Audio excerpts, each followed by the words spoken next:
कभी कभी लगता है ना कि बस अब कुछ नहीं हो सकता। आज हम एक ऐसी लाइन पर बात करने वाले हैं जो सच में अंधेरे में रोशनी की तरह है।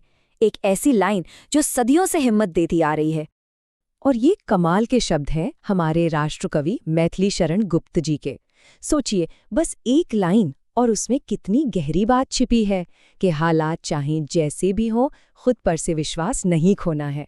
तो चलिए आज इसी एक लाइन की गहराई में उतरते हैं, है ना? तो शुरुआत कहाँ से करें? सबसे पहले तो इस कविता के दिल तक पहुँचते हैं। ये हमें याद दिलाती है कि हम इंसान असल में कितने पावरफुल हैं, कितनी अद्भुत शक्ति है हमारे अंदर। अच्छा, कभी ये सोचा है कि आखिर क्यों कहा जाता है कि इंसान ईश्वर की सबसे बेहतरीन रचना है? ऐसा क्या खास है हम में? वो इसलिए क्योंकि हमारे पास कुछ ऐसी ताकतें हैं, कुछ ऐसे टूल्स हैं जो और किसी के पास नहीं है। और इन्हीं शक्तियों के बीच ना हमारे अंदर ही अंदर एक बड़ी मजेदार जंग चलती रहती है। एक तरफ होता है हमारा मन, जो एक चंचल बच्चे की तरह है, कभी इधर भागता है कभी उधर।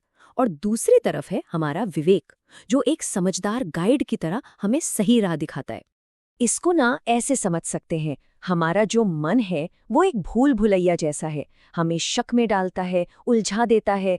वहीं हमारा विवेक वो एक कंपास की तरह है, एकदम क्लियर, जो हमेशा सही दिशा, सही रास्ता दिखाता है। तो अब जब हम मन और विवेक के इस खेल को थोड़ा थोड़ा समझने लगे हैं, तो आइए देखते हैं कि यही समझ हमें कामयाबी की तरफ कैसे लेकर जाती है। तो फिर सबसे बड़ा सवाल यही उठता है ना कि जो काम नामुमकिन सा लगता है उसे आखिर मुमकिन बनाया कैसे जाए। और मजे की बात यह है कि इसका जवाब कहीं बाहर नहीं बल्कि हमारे अपने अंदर ही छिपा है। तो ये रहा जीत का वो फॉर्मूला, वो 4 कदम। पहला, धैर्य बनाए रखें। दूसरा, हिम्मत बिल्कुल ना हारें।